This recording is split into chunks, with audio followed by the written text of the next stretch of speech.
सुरीली सीख डगर है FM गोल्ड। शामों शहर हम सफर है FM गोल्ड। राहों में रह गुजर है FM gold. Akashvani FM gold, Akashvani FM gold, Akashvani FM gold, FM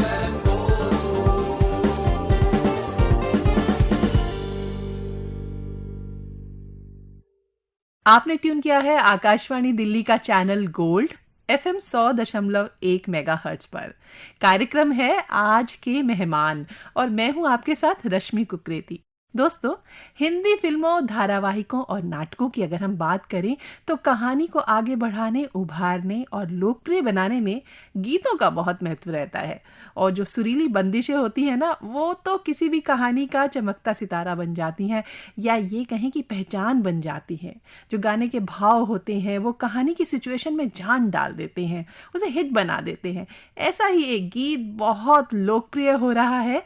Sanjay Leela Bhansali जी का जो OTT पर नया धारावाहिक आया है हीरा मंडी, उसका ये गीत है एक बार देख लीजिए। एक बार देख लीजिए, एक बार देख लीजिए, दीवाना बना दीजिए, एक बार देख लीजिए। वाह वाह वाह, क्या सुरीला स्वर। और इस गीत को जो ये मिठास देने वाली जो गायिका हैं वो हैं कल्पना गंधर्व, और आज हमारे साथ गोल्ड के स्टूडियो में मौजूद है। बहुत बहुत स्वागत है कल्पना जी आपका। Thank you Rashmi ji, thank you. तो बिल्कुल शुरुआत से बताइए, ये गीत गाने का मौका आपको कैसे मिला? ये गीत गाने का मौका, सबसे पहले तो मैं ये कहूँगी कि ईश्वर की जब रज़ा होती है तो सारी चीज़ें आसान हो जाती हैं। तो इसी तरह से मुझे एक दिन फ़ोन आता है भंसाली सर के ऑफिस से कि सर को आपसे मिलना है। उन्होंने मेरा कोई यूट्यूब पे वीडियो सुना था, तो वहाँ से शुरुआत हुई। और हमारे कॉमन फ्रेंड है जो सर के यहाँ काम करते हैं, तो वहाँ से ऐसे शुरुआत हुई है बेसिकली कि कहीं उन्होंने, मेरे भाई जो हैं पृथ्वी गंधर्व, उन्होंने एक स्टोरी डाली थी और फिर वहाँ से वो स्टोरी उन्होंने सुनी, फिर उन्होंने सर को फॉरवर्ड की। इस तरह से जर्नी शुरू हुई।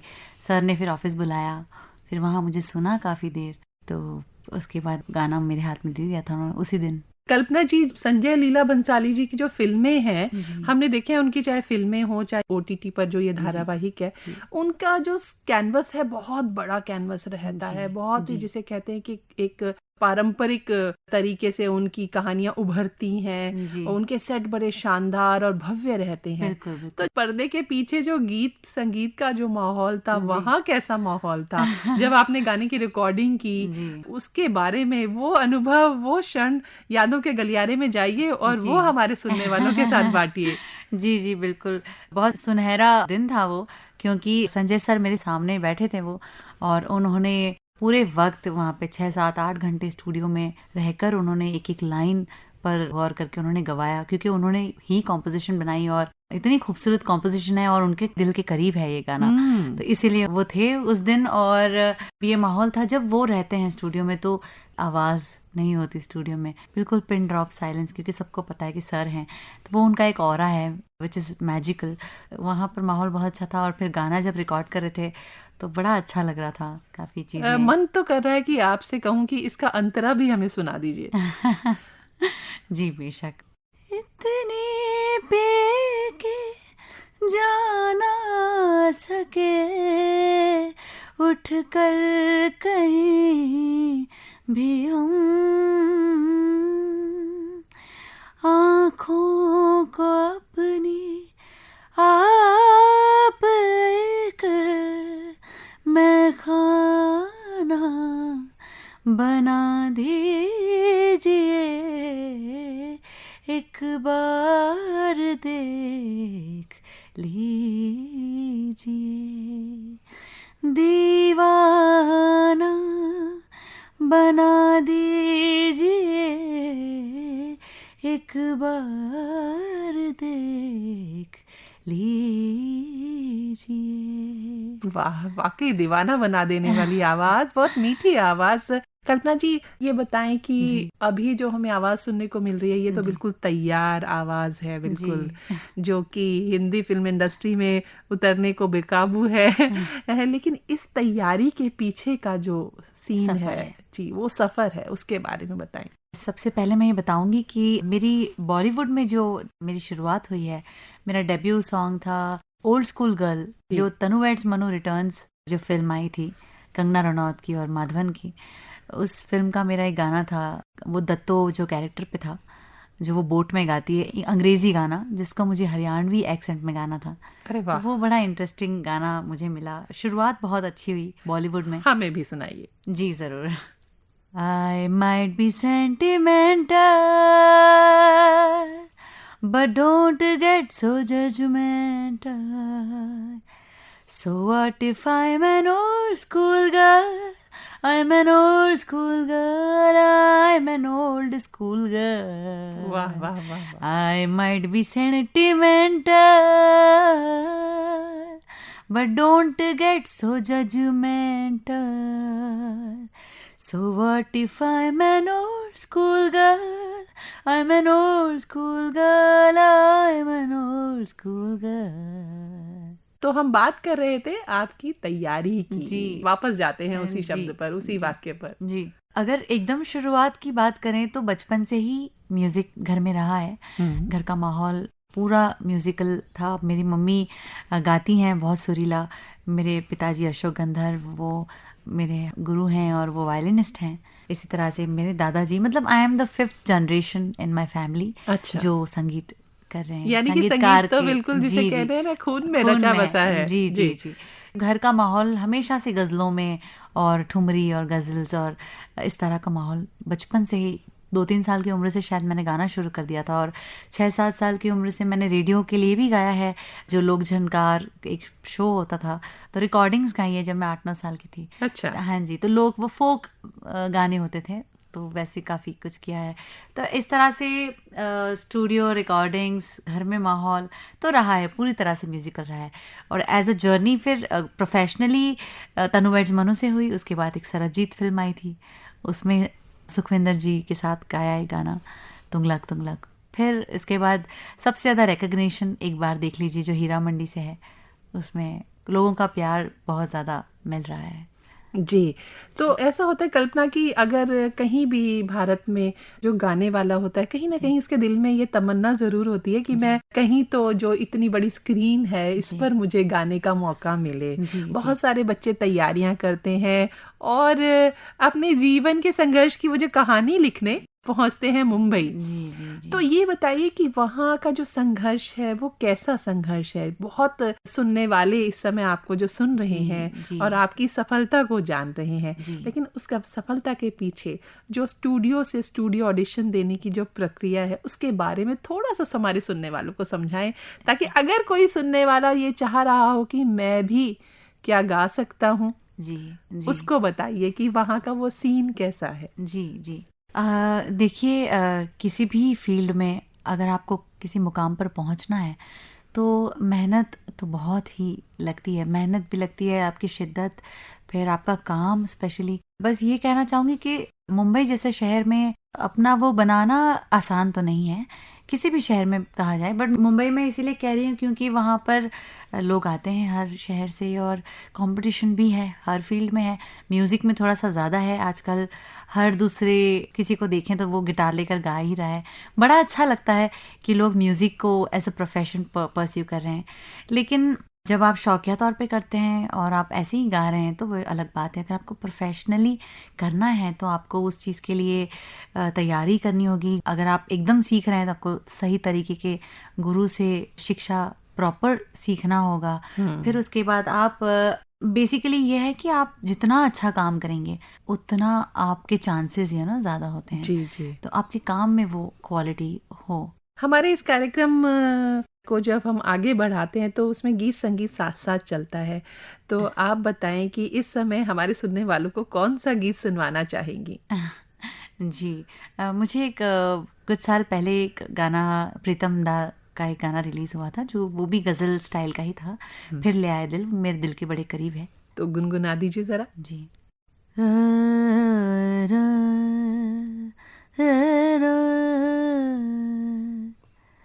फिर ले आया दिल मजबूर, क्या कीजिए रास ना आया, रहना दूर, क्या कीजिए दिल के रहा है उसे मुकम्मल कर भी आओ, वो जो अधूरी सी बात बाकी है, वो जो अधूरी सी आस बाकी है, वो जो अधूरी सी आस बाकी है। हाँ हाँ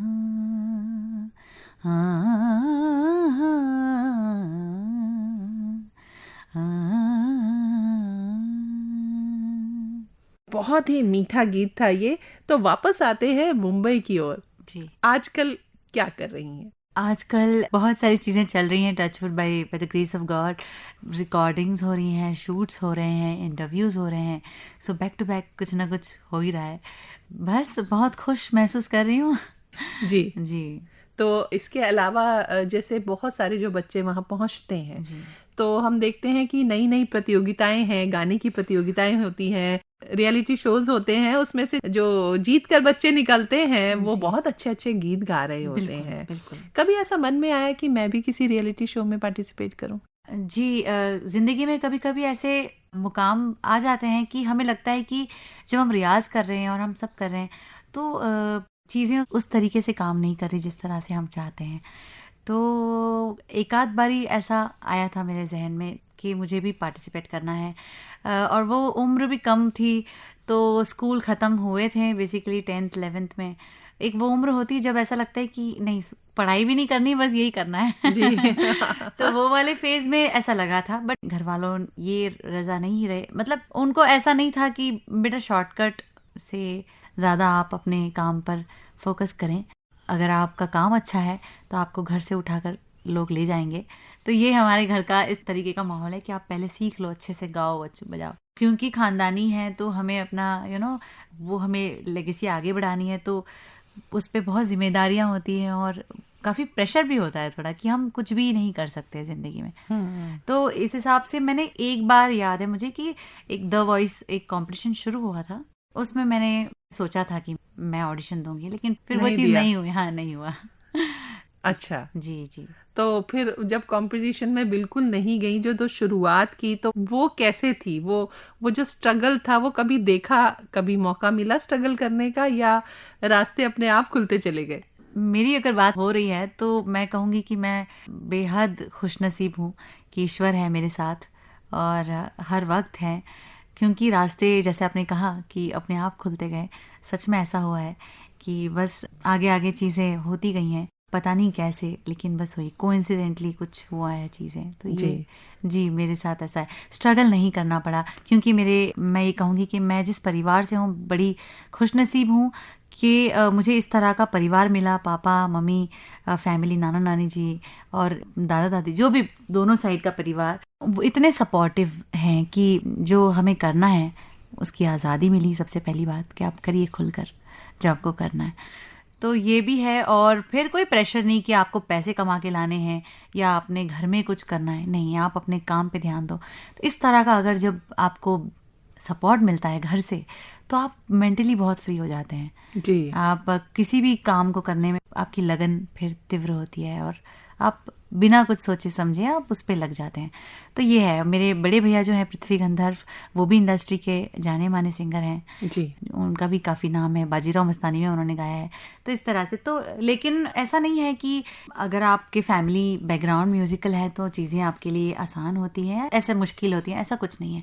हर इंसान की अपनी जर्नी होती है, अपने रास्ते होते हैं। तो बस वो है कि आप अपना करते जाओ और ईश्वर सुनेगा ज़रूर किसी हाँ, दिन। मेहनत करते जाओ, जी, कभी जी, ना कभी सफलता फूल ज़रूर खिलेंगे। बिल्कुल, बिल्कुल, ज़रूर। जी, तो इस मुकाम पर कौन-सा गीत सुनवाने वाली हैं जो हमारे सुनने वाले हैं?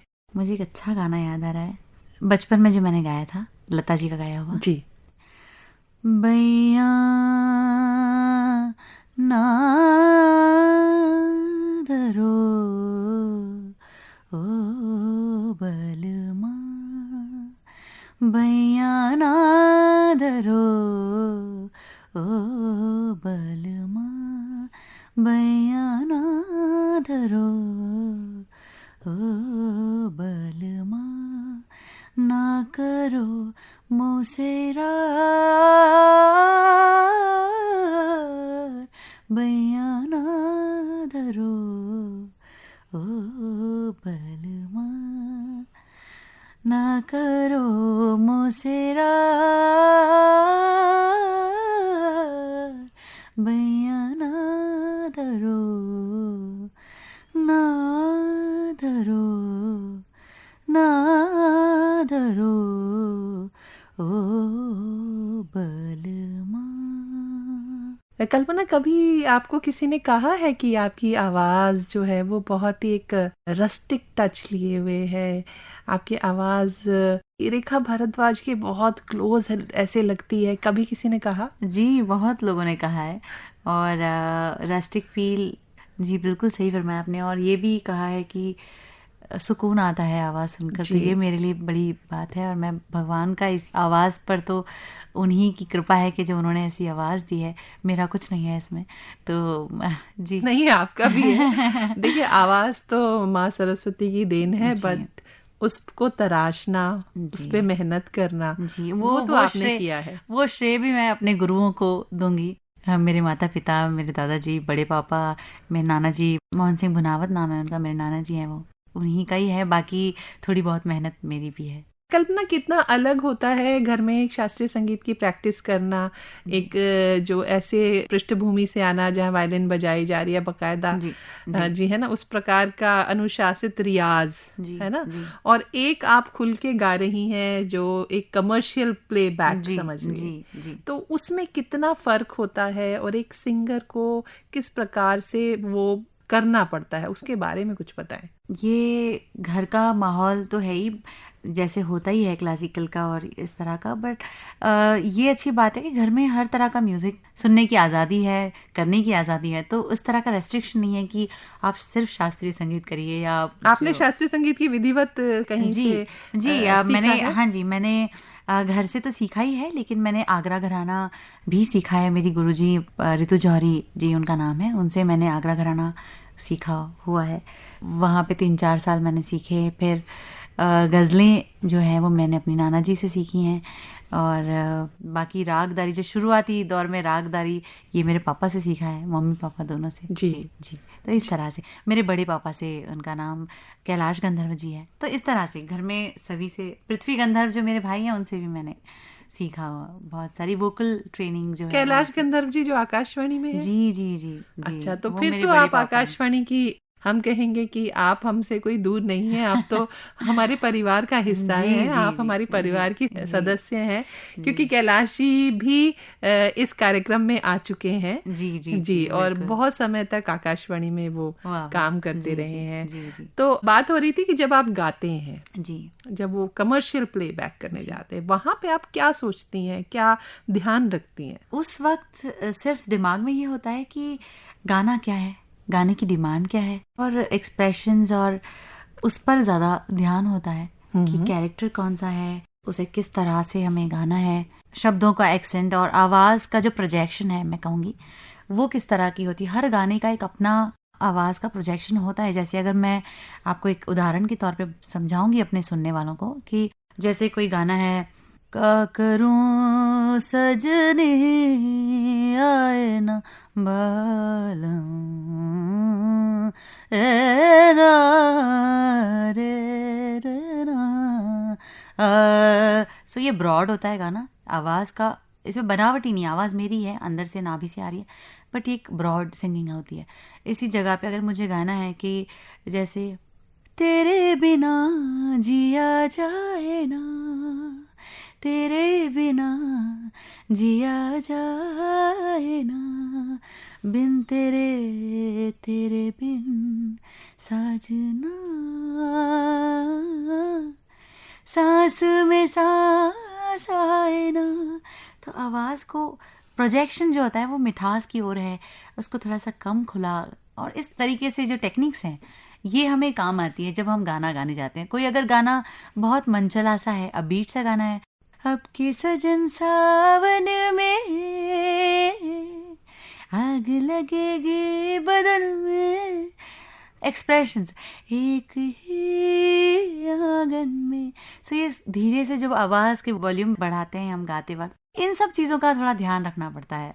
जी। और जी वेस्टर्न भी अगर कुछ गाना हो तो शाम भी गई जैसे है नदी, लहर लहर जैसे बह रही है।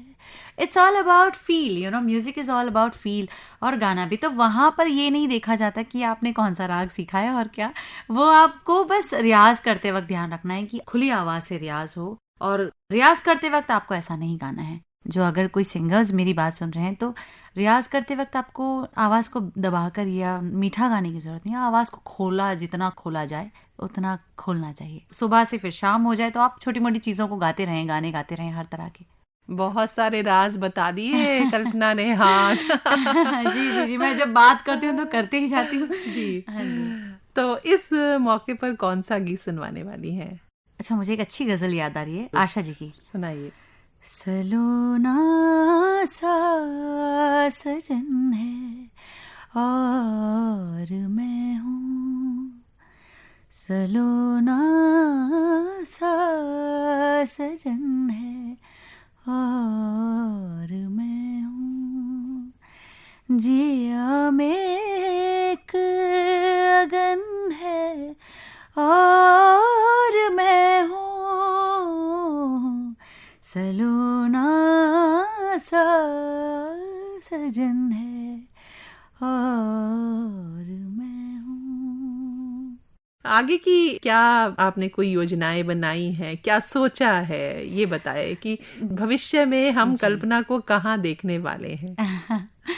जी, भविष्य में बहुत सारी चीज़ों के लिए मैं मैनिफेस्ट करती हूँ, जैसे कि बहुत सारे फिल्मों में गाने हों, लोगों के दिलों में मेरी आवाज़ हो, लोगों के प्लेलिस्ट में मेरे गाने हों, जो वो रात में जब तसल्ली से सोएं और सुकून के कुछ लम्हों में मेरी आवाज़ हो। ये मेरी कोशिश रहेगी और लोगों का प्यार मिलता रहे। अवार्ड मेरे लिए वही है और सफलता मेरे लिए वही है। वाह। और बस एक और चीज़ ये है कि जब मैं ज़िंदगी में बहुत सक्सेसफुल हो जाऊंगी, या मतलब लोगों के नज़रिए से जिस मुकाम पर अगर मैं पहुंच गई और पैसे खूब कमा लिए सब, तो मैं चाहूँगी कि एक म्यूज़िक स्कूल खुले और वहाँ पर बच्चे सही तरीके से, सही गुरु हों जो सही शिक्षा, क्योंकि सही गुरु मिलना बहुत ही नसीब की बात होती है और सही दिशा मिलनी बेसिकली। जी। तो मैं वो चाहूँगी कि बच्चों को उस तरीके का नॉलेज भी मिले और शिक्षा भी मिले जहाँ पर उन्हें सिर्फ किताबों तक सीमित ना रहे ज्ञान, और उन्हें असल में कैसे गाना है और वो एज एन आर्टिस्ट कैसे अपग्रेड कर सकते हैं वो सिखाया जाए। जी, बहुत अच्छी आपकी योजनाएं हैं और हमारी शुभकामनाएं हैं आपके साथ बहुत शुक्रिया कि ये योजनाएं बहुत अच्छे से फलीभूत हों, आपको आपकी मेहनत का फल मिले। अभी तो हम चाहेंगे उसी में डूब जाना जो आपका गीत है एक बार देख लीजिए। मैं ये लालच फिर दोबारा आ रहा है कि एक बार फिर से सुन लीजिए आपकी आवाज़ में। हाँ जी, मैं ये गाना एक बार क्या 10,000 बार गा सकती हूँ क्योंकि ये गाना मुझे बहुत ज़्यादा पसंद पसंद है, संजय सर की कॉम्पोजिशन है। मैं ज़रूर क्रेडिट्स में बताना चाहूँगी कि इतना खूबसूरत गाना संजय लीला भंसाली जी ने बनाया, उनका बड़ा शुक्रिया करूँगी। तो उनकी किसी और फिल्म में भी गाने का अभी मौका मिलने वाला जी, है? अभी वही मैं बस दोनों हाथ जोड़े हुए हूँ ईश्वर से और फिंगर्स क्रॉस्ड हैं कि देखते हैं अभी आगे कैसे क्या होता है। जी, तो मुझे जी। लगता है थोड़ा सा इंतजार करना पड़ेगा हमें हाँ ये जी, जानने हाँ के जी, लिए। हाँ जी। सो ये गाना एक बार देख लीजिए, जो आपने सुना है वो बनाया संजय सर ने है और इसको अरेंज किया है राजा पंडित जी ने, जो भाई जैसे हैं मेरे। AM तुराज साहब जिन्होंने बहुत बड़े बड़े गाने लिखे हैं, जैसे लाल इश्क, आयत, इस तरह बाजीराव मस्तानी के सारे गाने उन्होंने ये गाना लिखा है ना। तो ये मैं आपको ज़रूर सुनाती हूँ। एक बार देख लीजिए, एक बार देख लीजिए, दीवाना बना दीजिए,